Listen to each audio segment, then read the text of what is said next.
Greetings, friends! Welcome back to the Film Alchemist podcast, the show where we look at movies we love, break them apart, to find out what gives them their magic. I'm your host, Josh Griffey, joined as always by my friend, co-host, and cover human, Alex Dandino. Alex Dandino and a little steel dragon. All right. On to some business, guys. Please take a second right now, wherever you find the show. Leave us a rating and review, especially if that's the Apple Podcast app. It's a great way for us to fight back, shake our angry rock and roll fist at the algorithmic overlords. For those of you who've been doing that, thank you, guys. We love every time we see one of those come in with some kind words. We appreciate you. Please take a second. Much love. Go subscribe to our YouTube channel, Film Alchemist. You can see video versions of these pods along with some other fun stuff we're working on for you over there. Make sure you join and subscribe to our brand new Film Alchemist Patreon page. For just a little bit of your hard-earned dollars, you can join our amazing community, and we are doing so much extra content for you over there. I think you're going to find it to be a great value. So again, we are on Patreon now. You can find that information on all of our social pages through our link tree. Again, find us on all your socials so you can share us with your friends. The more people we can bring into the party, the better. You can also email the show, filmalchemistpod@gmail.com, with suggestions on what you would like to hear covered, be it new, old, double feature, theme for a month, guest host. Also, guys, spoiler alert, if you subscribe to the Patreon page, every single tier, for the most part, gets the ability to choose episodes specifically for us to cover. So that is the best way to make sure that we will talk about exactly what you want. If you want to be kind and have us talk about a good movie, or if you want to inflict some damage upon us, make us sip through Dr. Zhivago. Hey, Dr. Zhivago's great for all 5 million hours of it. All right. That's enough business. Thank you guys for all you've been doing for us in all seriousness, though. Thank you. We are always humbled by the amount of support that you guys give us. So truly, from our little Black Phillip hearts, thank you. All right. On to the show. Today, Alex's very super special number one draft choice for Pod Joins a Band Month, Rockstar. I wouldn't go that far. Alex, I think his exact words were, "Stop the presses." I know, for an old-timey reference. Wow. Alex chose Rockstar. I had never seen it. Let me start by saying I actually really liked this movie. There is a weird I'm not shitting you, because I assumed I saw the trailer. Wow. I saw the first scene with Jennifer Aniston, and I'm like, that might be the weirdest casting of all time. I was kind of flummoxed. Mark Wahlberg is doing this really interesting thing that he was able to do, where he plays this very earnest, wide-eyed, nice guy in a role that doesn't seem to call for that, nor does he necessarily always seem like that. He's kind of like a more badass dude in real life. And it is this weird kind of naively sweet morality tale that feels like how my mom would imagine an after-school PSA about the dangers of life in the fast lane, as the Eagle said. Alex, why don't you open us up with your thoughts on your favorite movie of all time, Rockstar? Okay. Let's calm the hyperbole a little bit, but I do like this movie. This movie is really kind of like, for me personally, it's one of those like sick day movies. Like, I watched because I don't know. Put that on the poster. Like, this movie makes no sense. Like, okay, so it's based on actually a real thing that happened. The guy who replaced Rob Halford in Judas Priest. So the concept of the story is the thing that has happened in life. The way this movie unfolds is so odd and weird, and yet I'm entertained the entire time. It's, again, the magic of movies. It's why we do this pod. I cannot explain why I enjoy this movie. It's so fucking entertaining, though, because, like, yeah, I'm like, you better figure it the fuck out. We've got a whole show to do. Let's go. I'm honestly, like, and I don't like, and there's a lot of stuff I enjoy ironically, because some of it is just like so absurd. You're just laughing. You're like, I can't believe like this was written into a movie. And they're like, go with God, make that flick. I mean, starting with the poster, which is wildly misleading. Like, there's no point in time where he's just like walking along the road with a guitar slung around his back. We'll get to that. That's the hiccup that caught you? Can we just start here? Can we get this out of the way? I don't want to be throwing this bomb throughout the whole show. Sure. Is Jennifer Aniston in this movie the worst casting of all time?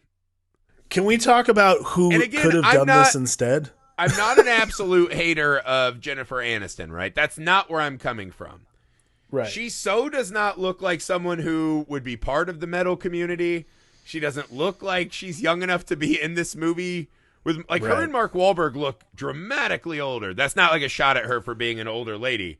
No. Both of these characters look like they are in their late 30s, right? Yep. And it's one of those things where she just never fits in any scene. Every scene I see Jennifer Aniston, it is like a Where's Waldo of one of these things is out of place. One of these things is a narc. One of these things is an undercover Mission Impossible rubber mask agent. Very fair.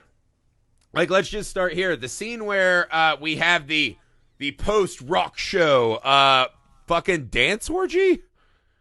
Is that a scene where you're like, Jennifer Aniston, this is exactly how I'm used to seeing that? It always feels off. And I'm not here to say she's bad in this movie. You're talking about the scene at the Roxy, just right? Doesn't fit. Yes. Okay. Yes. I have to talk about this real quick. It makes she's like, so she has this bit with Timothy Spall, who plays Mats, the tour manager. Scabbers. Yeah, Scabbers for those HP fans out there. Those diehards. Yeah, so they have this scene where so Mark Wahlberg has to, like, it's band initiation or something like that, where he drinks a tube of liquor out of some girl's titties, and Timothy Spall was like, it's all in good fun, really, don't worry about it. You know, we all have our stories. And then she says this line that, like, immediately I'm just like, we couldn't have done another take. We couldn't have rewritten that line at all. She goes, oh, yes, I'm getting some myself already. I'm like, you just sound old. Like, you sound like an old lady who's there, like, watching their kid. Like, all right, we better get to bed by 9:30. It's super weird.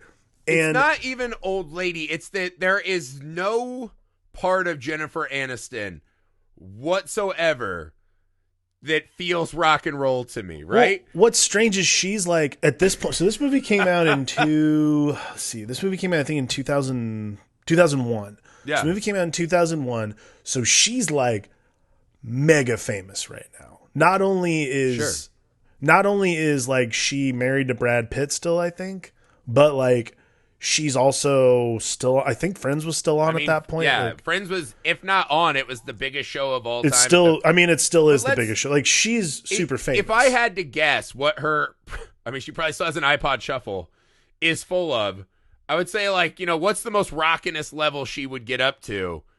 I mean, are we, like, talking like a Donnie and Marie thing? Maybe like Dixie Chicks when they got political? Like, what's the highest level of rock threshold Jennifer Aniston has? And you're like, that the movie builds it in, though, that you could believe she actually doesn't give a fuck about the music or even like the music. She just loves this man. They ascribe this, like, manager role to her at the very beginning of the movie. Yeah. So, like, you're automatically assuming that what she's doing is, like, meal ticketing this guy. I'm like, shitty meal ticket. I can't even believe you'd, like... Okay, now I disagree with that, because I think when she leaves at the end, I think this is a be careful what you wish for.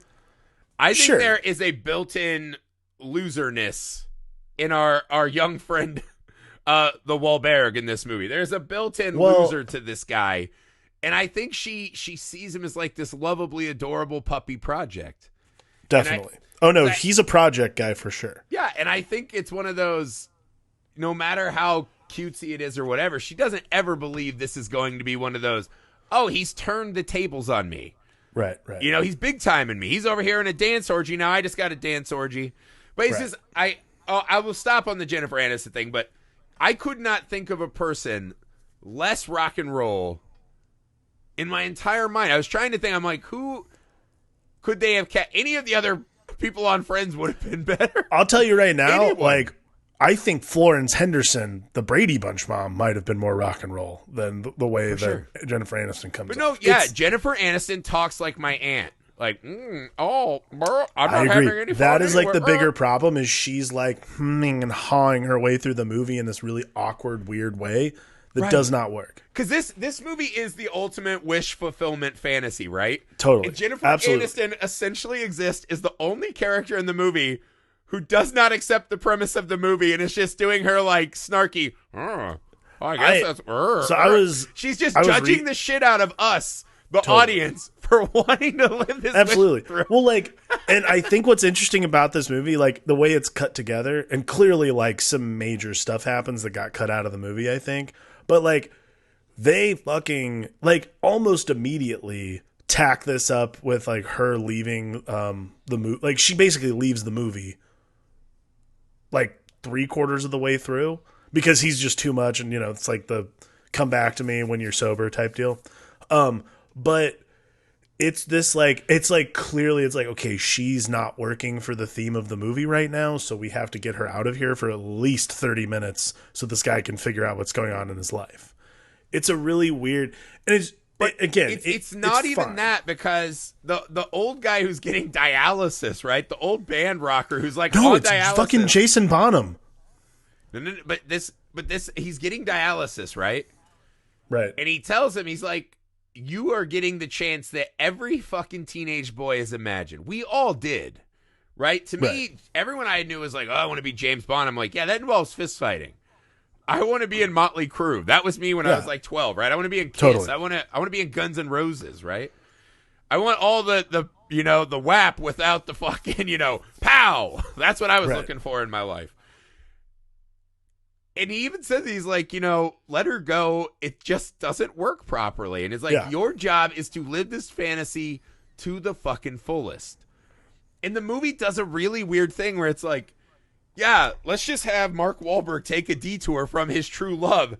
And then he just floats back to her on a fucking, he's like a dehydrated wisp on a river of WAP, floating back to his true love in a sweater, and we're just supposed to like. Oh, come on! Don't blow that part of the movie yet. Jeez, we got to get there. We got to build. Oh, sorry, I didn't mean to fucking derail the twisty, turny journey that is Rockstar. Yeah, come on, man. Listen, much like any great Steel Dragon song, this requires pacing.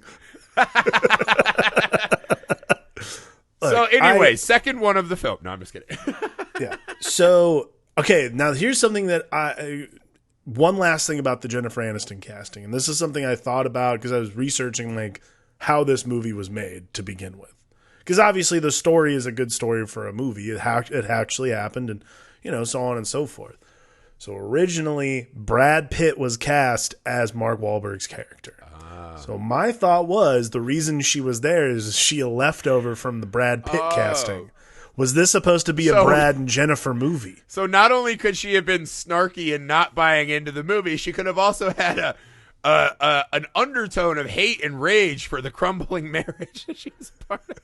Yeah, I think that was Brad's fault, by the way. Maybe that would have brought some intensity to it. But yeah, it's like, dude, come on. Like, she just doesn't work in this movie. It's a very weird casting. And honestly, I don't think Brad Pitt works in this fucking movie either. No, honestly, in a movie of odd, like, listen, everybody but the leads seem to be cast fairly well. Like, the band, other than Dominic West, who, like, I don't buy for a second as an actual professional musician, but, like, everyone else... everyone else has that better than you vibe going. But, like, they did a good job. They found, like, fucking Zach Wilde's in this movie, who's... It's so, by the way, weird to see Zach Wilde without a beard. Like, that is just, like, the look I'm used to. So when I saw his real face, I'm like, good Lord. And then Jason Bonham, of course, son of John Bonham, as the drummer for Steel Dragon. And then whoever that other guy is, who I'm assuming was a member of Warrant at some point. Like the band, other than Dominic West, like every supporting character kind of makes sense to me in this movie. Like I love Timothy Olyphant as like the friend who is like fed up with the level of narcissism that a cover band guy has about how good he is. But yeah, the two leads, it's weird because also Mark Wahlberg at this point, he was Marky Mark, and then right before this movie, he had done Three Kings. So he was Marky Mark, and then he was in a fucking Oscar-nominated movie. He's like, what's next? That Rockstar movie from the director of Critters. But, like, that is like... Don't you dare impugn the name of Critters. Not impugn. By the way, not impugning Critters at all. What I'm saying is, it's like Stephen Herrick is a great director because Critters rules. It's so weird that this is in his repertoire. You know what? Jennifer Aniston playing one of the aliens from Critters in this movie makes a lot of sense, right? They come in, they take a shape of something they've seen, and they don't understand the mechanics of how humans behave. That would work for me. This is the thing, though. God damn, is this a sequel to Critters? It's a good journey for these actors, though, right? Because Wahlberg's doing that. His character in this movie is a cover human, right? He's one of these, he's so obsessed, and they show it to the point of, like, his whole life is built around this band and this one guy, this singer, right? Bobby Beers. And the clash between what he wants to be and what he is, right? That's a perfect place for where Mark Wahlberg was, right? Yeah. He didn't want to be Marky Mark, Leo said he wouldn't work with him because he was a fucking model who wanted to be a rapper who now wants to act. He was trying to find himself. He was figuring out which version of, is he more Marky or more Mark? Who knows? And then also, it works really well with the Timothy Oliphant thing. The guy who desperately feels like he wants to be and is liked enough to be the kind of leading man in a lot of big movies. And always seems to get the smaller movies or play second fiddle to guys like fucking Marky Mark. So it's like they have a real weird intensity that absolutely works, right? The scenes when Mark Wahlberg is trying to crush him, right? Don't add any of your artistry to this. Right. Play it exactly perfect. That feels like it could have been rooted in reality. When he rips his cord out of his amp because he's trying to solo again. Yeah. And Oliphant raging against them not understanding his artistry.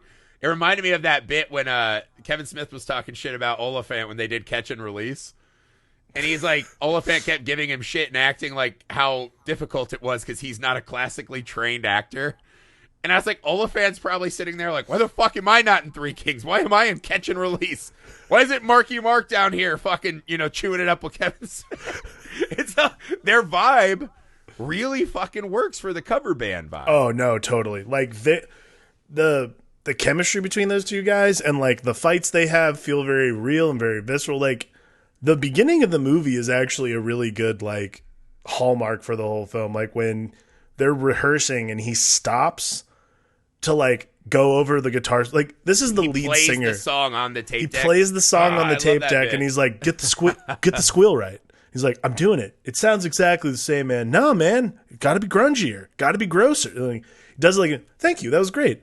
And, like, walks away. I'm like, man, if you're not going to play guitar and you're going to tell a guitar player how to play, like, that is, like, the level of, like, it right from the jump tells you exactly how obsessed this person is and how he'll have the audacity to tell someone, hey, listen, I don't play your instrument, so I have no idea how difficult it is to pull that off, but do it right or else. Like, that is the movie in a nutshell. And, like, that's where the whole thing starts, is the level of perfection he has for himself for something that is cover is impressive and annoying. Well, I would be annoyed. I'm annoyed watching it. Well, the start of the movie is this really cool take on, right? Are they a tribute band or a cover band? And him making that distinction because he doesn't want to admit. I love that, you're too afraid to write a song, right? Yep. And he's like, you're too afraid to put yourself out there of anything of yours. So you've become this fucking ultimate chameleon, And I thought that bit was actually pretty fucking interesting, right? Because you see they get big crowds. Yeah. The two girls that sleep with Dominic West and end up getting him his shot, right? Whatever else was on that tape, they recorded over to fucking, Dominic West is watching his fucking, cheek beating back and then sees like, oh, what's this on the end of this tape?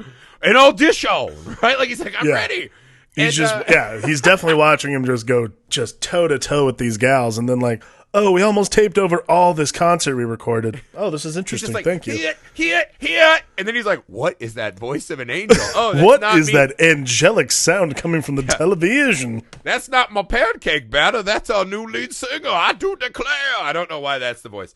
But it's this cool, because like when he goes to the concert, he's very known. He's very loved, right? He is a popular figure in this group. And so he has the goodwill to put himself out there and try to be a fucking artist. And he fucking can't do it. And I thought that part of it is really cool. Because what the movie does that makes it a little more interesting than I think it has any right being, right? Because I agree with you. If you look at kind of the paint by numbers way this movie's made, it feels like it should be bullshit. And it feels wrong. And it feels like this movie I was describing to you, it feels like probably the way my mom thinks about heavy metal music. Yes, there is exactly. not one bit of authenticity or understanding of the culture of rock and roll or metal in this movie, right? Right. It's kind of like how my wife was always like, my mom watches Big Bang Theory because she likes it because she says it helps her understand you. And I was like, that's the most insulting thing I've ever heard. Yes. Because no one who's actually a nerd or in fandoms relates at all to Big Bang Theory. That show is made by people making fun of us, right? It's the way Larry the Cable Guy is a fucking front to insult the people that have made him a billionaire, right? Right. And it just, that's what this movie is. It's a fucking, wolf in sheep's clothing. There is no love for the music or the genre they're in, right? And so everything about this should fail. But I think that showing us this man of, talent and loved, and again, there's a sweetness at the core of this movie that is very unexpected. This is not the cynical, dark dive man destroyed by WAP and drugs that you think it's going to be. No. This is much more tame than that. Yeah, and there is a kind of naive, keep smiling aspect to Marky Mark in this movie. There's a lot of that. Yeah, and so I think it's actually somewhat charming that when we turn the movie, because again, we talked about the other band movies we've done, it's creating a band with your friends, right? Not enough money, not enough talent, you're too young, you're too out there, no one wants to hear it. This is the ultimate version of joining a band. What if the band that you have all the pictures for, right? Like when I was a kid, what if I could just replace Kurt Cobain, right? Or I could replace James Hetfield, like the titans of music that formed my youth, right? What if you could do that? And we all fucking are singing and screaming in our rooms, pretending that happened. What the fuck if that happened? And so this weird Wishmaster version of the movie that we get, mixed with his kind of earnest sweetness, becomes a way more interesting movie than it has any right being. Right. A movie that at its core has no fucking heart and is so hollow becomes very interesting. Well, and I think that's the thing about Marky Mark's character. He's not Marky Mark. If he knew us, he would beat our ass. Yeah, we got to start saying Mark Wahlberg. Mark Wahlberg's character is very earnest in this movie, and I think that's a really important thing about why it works. Because, yes, it's like the most shallow movie ever about, hey, being a musician's awesome, and then, maybe not, I don't know, go to Seattle. Like, that's like the movie. There is something very followable, though, about the sort of naivete and the earnestness that Mark Wahlberg's character keeps for, like, almost the entire movie. What's interesting is, like, even after he becomes jaded, they have that moment where he comes back to the band after, like, being gone for a couple months, and he's, like, written his own shit, and they're like, yeah, whatever, like, whatever bench warmer, like, you don't write your, like, this is a business. And that's like where that's what I think is really interesting is like even that far into the movie, this guy's been on a world tour. Like he has I have friends who tour in bands all the time. Like my friend Rob, who's been on the show before. I remember when he came back from his first tour with the first band he went out with, he was a completely different person as far as like how he operated with music, how he operated with people in general. So like, it's fascinating that they keep this naivete a little bit so that he's still engaging and still interesting so that he has room to grow and then eventually like grows out of the steel dragonness. But like I think that's the thing that keeps people watching the movie is like you want to see this guy not fuck it all up because how many movies that go this way are about people who just like torch their entire lives? Well, it's the necessary evil of a wish movie, right? Is that whatever you wish for, right? And this is ill-gotten gains because he didn't come up with them, right? He is this add-on to the band.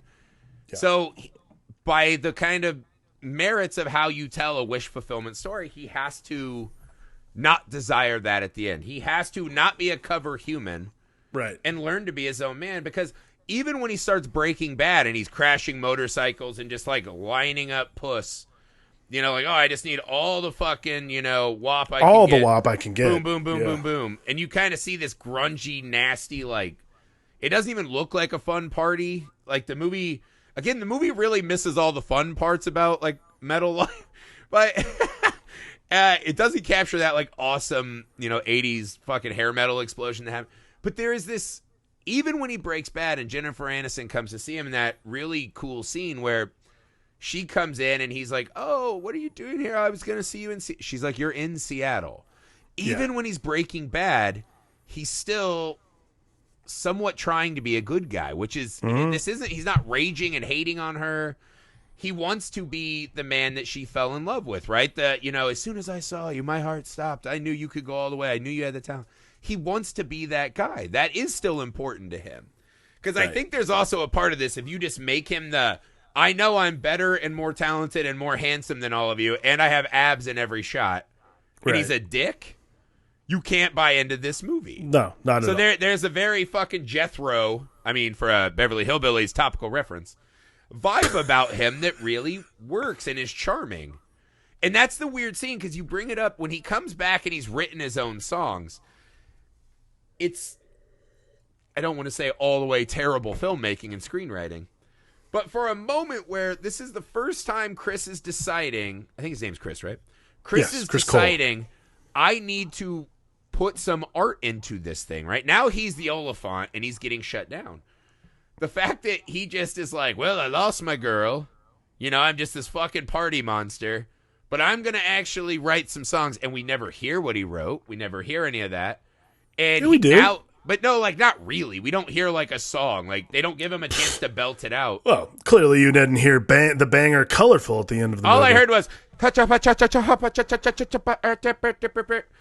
I was like, maybe that's a song. Wow. I don't think he wrote his grunge song, right? At the end of the movie, he becomes patient zero for the fucking alt-rock. How badly did you want that concert to continue? Like, all right, now this next song's called Lithium. Like, will they just like start covering all the hits? I had a violently hateful reaction to the last couple minutes of this, but we'll get to that. We'll get to that. What I'm saying is it's a weird decision for them to not put any time in to show the decision for him to become a fully formed artist and try to help steer Steel Dragon, to take some ownership over this thing that's ruled his life. I think it's really weird. The movie ends in a hurry. Like, I think that's a big problem, and this is another thing that I think is missing in general from the movie. And because you're right, like, I wish that this movie was more about him coming to grips with himself as an artist. Instead, it's him coming to grips with fame, which can be fun, can be kind of interesting, and like for about 30 minutes it kind of is, and then it's not. They don't even get into that part of it. Well, no, it's a montage. Like this is like this movie happens so fast. I think that's why I like it, because it feels like it's probably 80 minutes long, and it's like candy. It's so easily digestible. Like it just happens. So like we were saying this too. There's not a lot of like hidden depths in this. It's just like here's kind of a thing. You'll like some of it. If you don't, listen, you'll be out. If you like movies that are basically text, this is right up your alley. There's absolutely nothing. But about even this movie that scene, like right? Yes. That in that scene, they refused to do any artistry and explain the crux of the entire film. But then when you find out that Steel Dragon themselves are essentially a Steel Dragon tribute band at this point, right? We have to play the songs that our fans like. They will leave if we don't. If the girls leave, the men leave. You find out that they're trapped in this Twilight Zone tribute band hell too. Right. And you're like, they missed the entire point of the movie, but they're putting something in that's at least interesting. Right. I mean, look, there's a level of business. Like, the business of making music is very different than anything else. Like, you're making subjective art based on what you're feeling, but also needs to be sort of part of how you produce music previously. Like, this is a thing that constantly bands talk about. Like, we didn't want to repeat the same record. I can't tell you how many bands I've liked that literally put out the same 3 records, like, every 2 years. You're like, got it. I get the sound. I understand what's going on now. Yeah. Like, the Dominic West scene where he says, like, one angry fan turns into 2, 2 to 4, 4 to 8, and so on and so forth. Like, right. He's not wrong. like there's a level of, and especially at that time in the 80s, like now making music is a much more dicey enterprise. In the 80s, literally they were showering these guys with money. So look, that is not up for debate. Like for me personally, I understand like why that scene's in the movie. I do think there's like 30 minutes of this movie that I'm not saying it's on the cutting room floor. I'm saying it wasn't written or shot, which should have been about Chris's journey to writing his own songs, like him going back to like Pittsburgh and like hanging out with his family and having that conversation. Like it'd be a great moment to have with his dad, where his dad's like, listen, I always liked watching you do that thing, but at the same time, like it's okay to be your own person. It's okay to like write your own songs. Like I like Chris Cole. Yeah. I don't like Bobby Beers. Like there's moments. How about going back to see Jennifer Aniston as the impetus, right? Because the hammer, and again, we try not to do this where it's like, oh, we can write a better movie than all these skilled professionals. Right, and I'm not trying to make it seem like that. There is a moment, right? The scene in the movie that you so desperately wanted and never got is you need Chris to write a song that means the world to him, whether it's to get her back or for any reason, really, right? Right. And realizes that the song that he wrote that means so much to him is not a Steel Dragon song. And I feel like they think they got there by Steel Dragon just shitting on it. But you're like, they didn't even listen to it. They shut him down before it started. So you missed the most important story element of that, which is he needs to realize that his music is not their music. Yes. And they they tried to shoehorn it in, but it just... Again, it's like the last half hour of the movie is this compressed hour 30 that needs to get like kind of like... Because that's what it is. Like...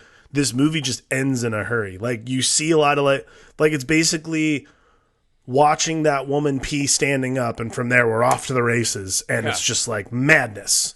Like, well, again, thinking of it as like a movie made through my mom's POV is really funny. Where it's like, oh, it's a sexy, femme fatale, and then our moms see this peeing standing up, they're like, oh, the vapors, rock and roll is so scared. But that's exactly like.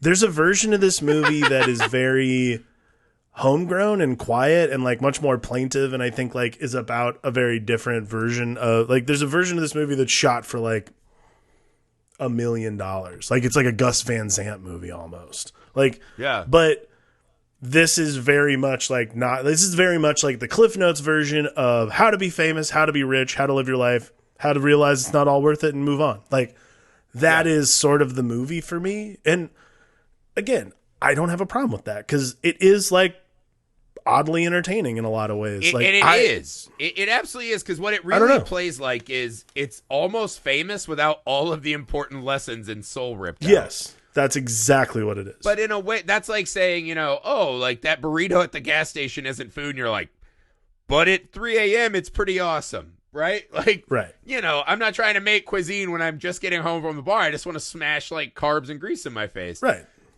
And this is the thing, the movie has these weird choices that end up working. Yes. Even though it's just like this constant, I'm just, what? Right?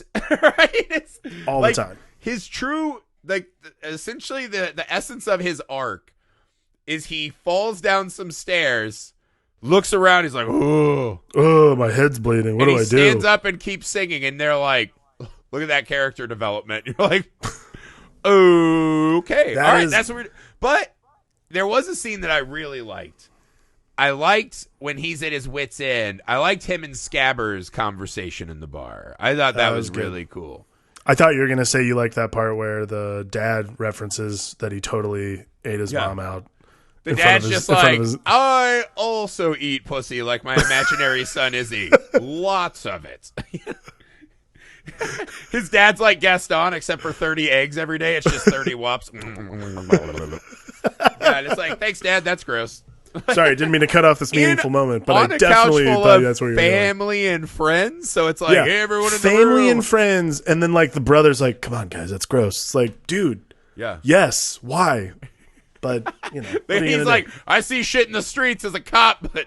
No, it was to see their dad go down on their mom. Gross. That the guy who plays the brother, the guy from The Wedding Singer, he's got to be he has some of my like his intro is one of my favorite moments in the movie. Like him walking into the room, and again, like if you don't know what's going on in the movie, you're like, oh my god, is this guy getting like busted by the cops? Like, see, like, oh, this is where we get to see he's a street tough of some kind, I guess.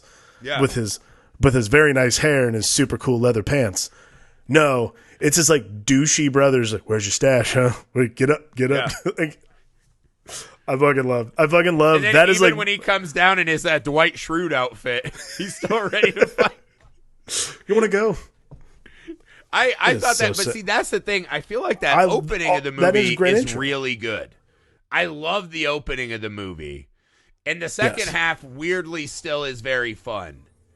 But it's the be careful what you wish for movie that doesn't really show any stakes or damage of the wish. Because what the movie really tells us is that he gets off probably better than he was before. Because he's not only going to destroy Steel Dragon, but all hair metal and bring in fucking alternative sweater rock. He goes out and starts a like sweater garage rock band and gets the girl. Like basically he learns no lesson other than like, man, I definitely shouldn't like do tons of cocaine anymore. Like, or he was like, God, it was awesome to do tons of cocaine and women. Right. But, you can only do that for sweaters. so much. Yeah. Year and a half of that. I am tired. Sweaters, I need a break. Sweaters, Doc Martens. I got to do it. And that's like kind of and he still ends up with Jennifer Aniston at the end of the movie. And you're like, is that how everything goes? Like, do you just like, if you sing a song by the Verve Pipe, you'll definitely get the girl without question. It feels like the movie's letting us know that the moment they get signed, this is like a devil's advocate thing, right? He'll never fully escape. The moment he gets signed again, he'll be like, well, I'll see you in 8 months. Right. Well, like, okay, my pussy vacation's here. How crazy. This is the other thing, too, is like, so he, like, that whole truncated scene where he's, like, singing the song happens, and she sees the poster, and it's like, Chris Cole and band. So here's the thing. He didn't even tell her. Didn't tell her. He's also using the fame of his name, which originally was supposed to be Izzy in the Steel Dragon, but like literally it never comes up after the beginning of the movie. So everyone knows who Chris Cole is. So all these people, he packs a coffee shop, which I mean, he's more famous for leaving the band than he probably he's more was famous for in leaving the band and playing in a Starbucks, the original one, than he is for actually Is being. Jennifer Aniston running the first Starbucks? I think Jennifer Aniston ran the first Starbucks. I think the reason she leaves and goes into business in Seattle is so she's like, we really got into coffee, and I think we're going to start this, just little shop where we make cold coffee and frappuccinos of some kind, and like that's. And someday we'll make milkshakes so that giant herds of families and children that shouldn't have this much sugar and caffeine can make Griffey wait so he can order his simple fucking coffee that takes 25 minutes. Commentary. It takes 5 minutes per fucking milkshake at Starbucks. If you're a person who orders the fucking milkshake at Starbucks not ahead of time on a mobile order, fuck yourself. Go fuck yourself. That is one of my biggest That's what peeves. this show is turning into. That's what it is. When I go to Starbucks and you're like, oh, there's a family of fucking 5. All the kids look like little fucking offensive linemen. I guess we're going to have 18 fucking milkshakes that they don't. Never mind. Sorry to rage against the night. It's not very Chris Cole of you. That's for sure. Certainly I not. have so little Chris Cole in my body. Yeah, the best case for me is the guy that replaces Chris Cole. Okay, hey, by the way, do you know who that is? I don't. He looks like, what's his name? Trace Parker. Okay, so I remember watching this movie in 2001. I never noticed this until I saw a commercial for the band Alter Bridge, which if you know any... Alter Bridge is the band that all the members of Creed started without Scott Stapp. Yes. The guy that he pulls up on stage is a guy named Miles Kennedy, who is the lead singer of Alter Bridge. Yes. And I remember watching the movie, and then I remember seeing a commercial for an Alter Bridge record and being like, that's that fucking guy from Creed, from fucking Rockstar. Did he? Did they Rockstar him? I listened to Alter Bridge almost every single day. I'm not saying this is a crack, a wisecrack, because they do the pro wrestling entrance song for Edge, which is one of my son's favorite. You think you know me? On this day, I see clearly. Everything will come to light. And my 6-year-old's like over there doing like, yeah. And he's like, Alter Bridge. And I was like, oh my God. Oh my God. You have failed that kid. Wow. I mean, it's like when I tricked my mom into buying Creed CD for me because I told her they were Christian rock. And she's yes, like, really? I'm not here to lie that I didn't think Creed was one of the top 5 greatest bands of all time at a certain point in my life. I'm not here to pretend I was cooler than the Creed craze. Honestly, that album, one of their albums, I think, had the record for most #1 hits off a debut album. They had 4 #1 hits. It's got to be that. It's got to be that Human Clay, I believe. I did not know we were doing a deep dive into my terrible music history. Who knew? But no, it's a strange movie. And this is the thing. We keep saying I don't want to say it's a bad movie because if you walk out of a movie and you're pretty entertained, and I was like, if this movie was on, again, like if I just saw it, right, I'd sit down and finish it. I'd watch the rest of it. I don't know why. This is a really important thing about this movie. Is like I will watch this movie. It's put that on the poster as well. It's like the Shawshank Redemption, not like the Shawshank Redemption, but it's like the way that like when it's on TV, you watch it. Same thing. Like It is the same. Like it's just one of those things where I'm like, I'm entertained. I'm turning it on. Like same vibe. That is a leap. Like as a kid, I didn't say it was the same quality as Shawshank Redemption. I said I will watch it in the way I would watch Shawshank Redemption. If it's on, I watch it. I think you're splitting fucking. Don't try to tag that metals on me. I mean, you were essentially saying you would do to Rockstar what I did to Jaws when I was a kid, which is like, oh, Jaws on, fuck my day, right? Say fuck my day. Well, first off, as we've established in this movie, it's not fuck my day. It's fuck the next 80 minutes of my life, I guess. Like that's what it is. And everything else, and your friends and family, but you'll still get the girl at the end. Yeah. I mean, I'm not watching it 4 times in a row. This is, again, though, but this is the ultimate fulfillment of the theory of the month, right? What is cool about joining a band? We've talked about the young, enthusiasm of it, the creating while life is still good and you're untarnished and beaten, the screaming in the face when life has kicked the shit out of you and dealt you a bad hand. You said, with music, I will be powerful enough to overcome that, right? This is this is the exact opposite. What if you could be the hero on the wall? This is the one movie that does not ask us to say, what if you had the fortitude to give something of yourself, right? And the sad lesson of the movie is that Chris Cole will be more famous and well off because he was this fucking cover human. Yes. And at the end, he cloisters himself in Seattle and, all of the finest scratchy sweaters. But because of the fame of his false journey into this band, you get the sense he'll be fine. He essentially is patient zero for the grunge alt movement. I think he'll probably be fine. He'll end up being like Butch Vig, like a record producer, but never like a famous person again. They're going to be like Mudhoney, like one of those like people liked him, but they didn't. Dude, no, exactly. I think he's going to be one of those cash in and all the other bands are going to be like, fuck that band. No, he'll be. Because again, this movie doesn't take on artistry at all. You could say that there are people who were artists that get trapped in these unwinnable scenarios. Yeah, the take is the business itself, especially at that time, is going to sap the artistry out of you. I mean, like the best example of this is the post credits when the guy Bobby Beers, Jason Fleming plays. He's like the original singer for Steel Dragon. Talks about his lifelong passion of Irish step dancing. Yeah. And he becomes like Lord of the Dance, basically. And that's like, that is like, I wanted out, so I decided to do what I wanted to do. That is like the essence of artistry right there. And that's what the movie's really saying is like, if you want to be an artist, you're not going to be famous. Which is really weird because I feel like, what I gleaned from the movie is it said, all that art shit's all right. But really the hotel pussy parties and the motorcycle crashing. Because this thing, at the end when we see Chris Cole, who's playing I'm, kind of like a more serious, somber version of myself. Well, he cut his hair. It's different. Does that scream happiness?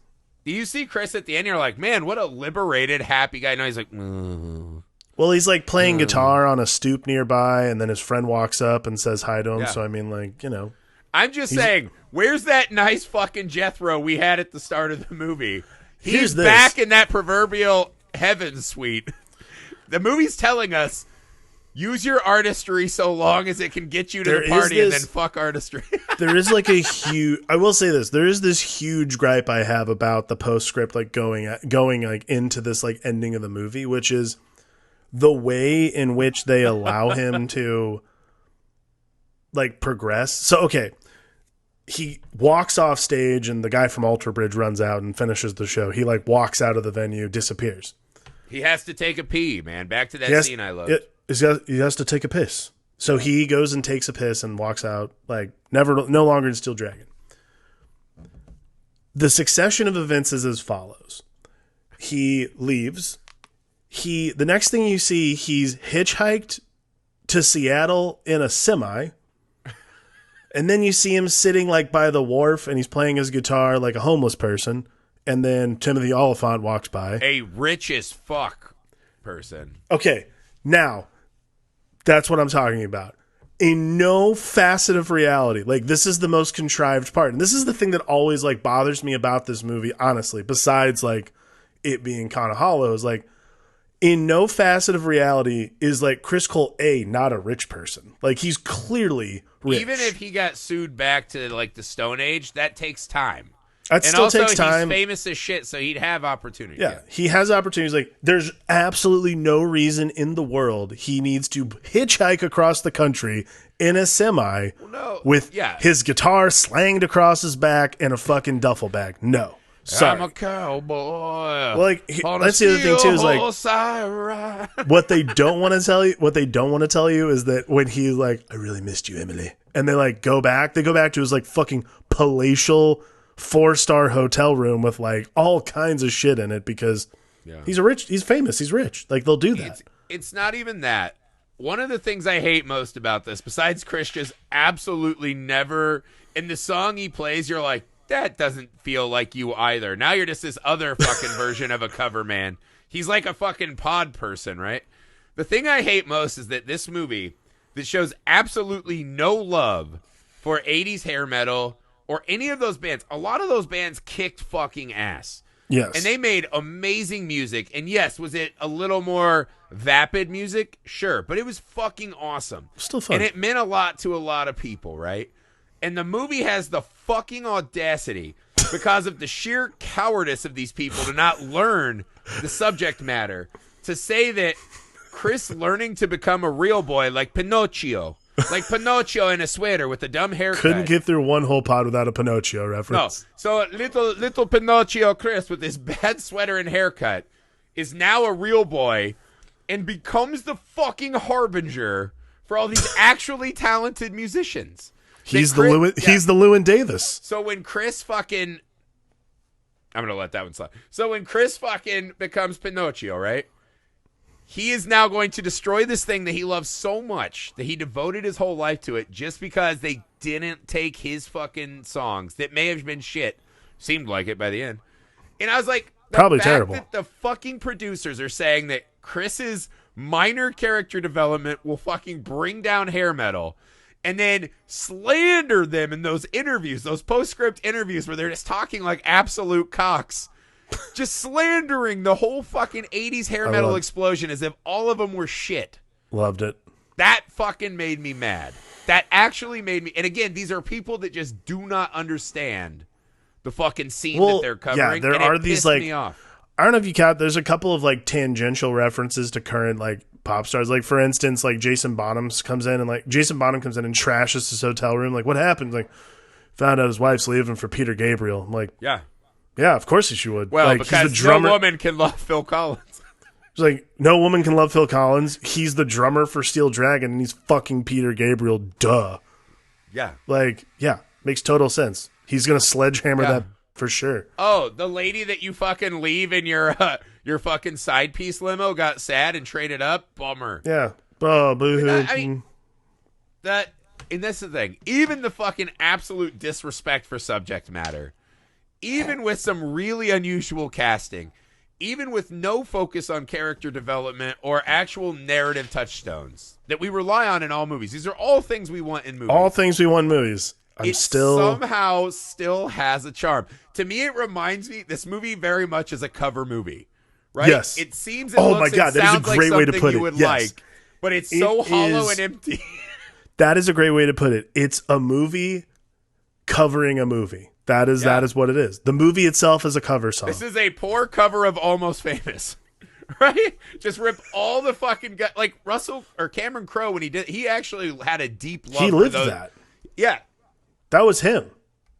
And you can tell that time and those bands and that culture mattered. This is the exact opposite. This is so exploitative. We're coming in and just fucking stealing what we want and burning it down. It's what I'm saying. Like, look, it is ham-fisted. It has no subtext. It's goofy and weird.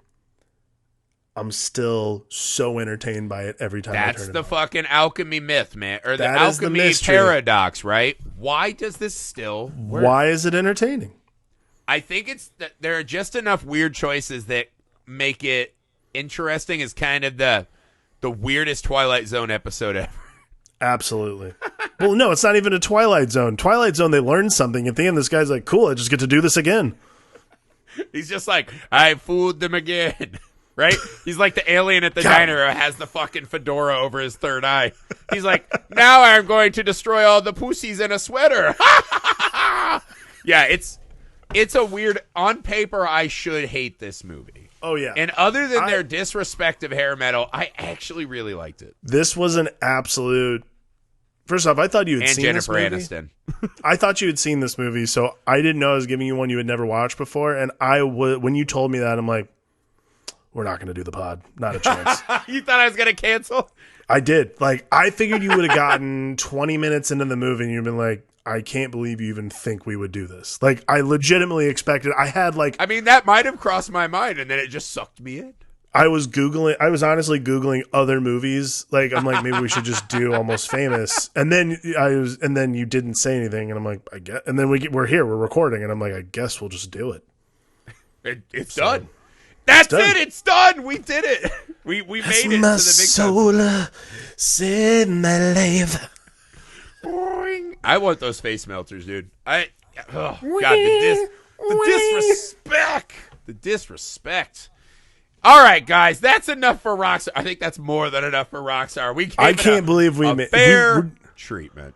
Over 50 minutes on Rockstar. This is the most anyone's ever spent. I'd like to see the standings, including the where filmmaker. We rank in longest attention paid to Rockstar after the credits ended. All right, guys, please take a second, leave us a rating and review.